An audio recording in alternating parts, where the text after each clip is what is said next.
এখন আমি স্নান করে রান্নাঘরে চলে দিন এসে রান্নাঘরে আমি যা করি উষ্ণ গরম জল খাই। তো বন্ধুরা দেখতেই পাচ্ছ বাইরের ওয়েদারটা কত সুন্দর, মেঘলা মেঘলা ওয়েদার করছে।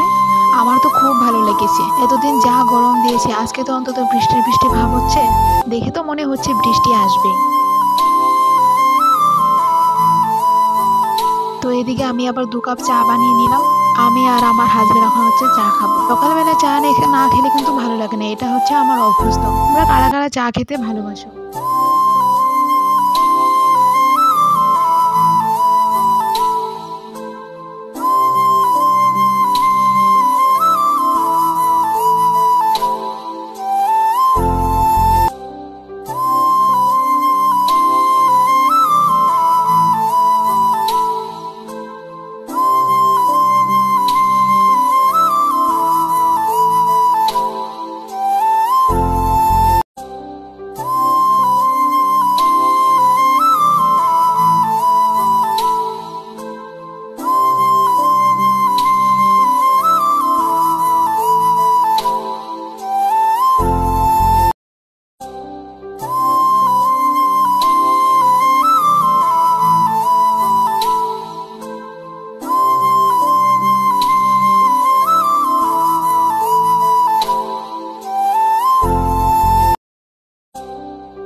এখানে হচ্ছে পপ আর 2 কাপ চা নিয়েছি, 2টো পপ আর 2টো চা।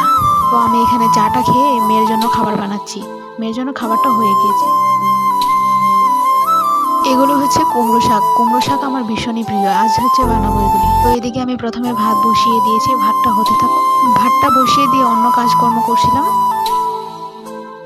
তো এদিকে আমার ভাতটাও হয়ে গিয়েছে, ভাতটা এখন নামিয়ে নেব। তো এখানে হচ্ছে পটলগুলিকে ভাজবো, আর হচ্ছে মসুর ডালে বড়া করবো। কড়াইয়ে তেল দিয়ে দিয়েছি পটলগুলিকে ভাজার জন্য, আর এদিকে নুন হলুদ মাখিয়ে নিচ্ছি। তো আমার নুন হলুদ মাখানো হয়ে গেছে, এখন ফ্রাই করে নেব। তো এদিকে আমি পটলটা বসিয়ে দিয়ে এদিকে আবার কুমড়ো শাকগুলি কাটছিলাম।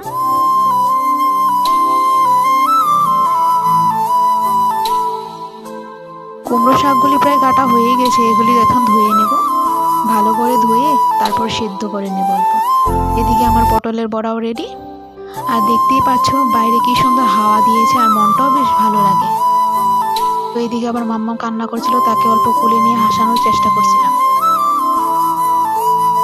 শাকটা সিদ্ধ বসিয়ে দিয়েছি।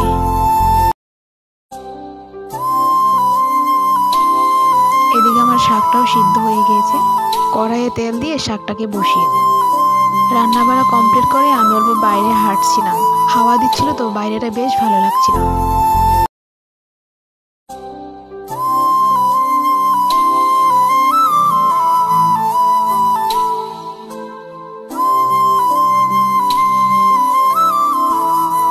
এদিকে আমি বানিয়েছি হচ্ছে ডালের বড়া, শাক, পটল, বাঁধাকপি ভাজি।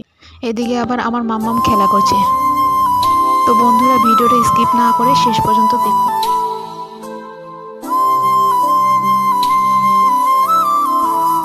এদিকে আমার মাম্মাম হাসছিল।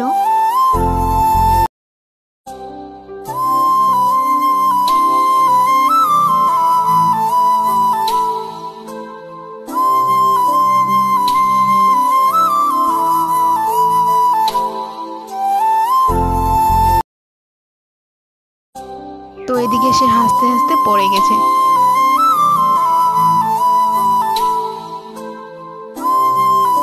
তো আমি রান্নাঘরের সমস্ত কাজবাজ ছেড়ে নিচ্ছি।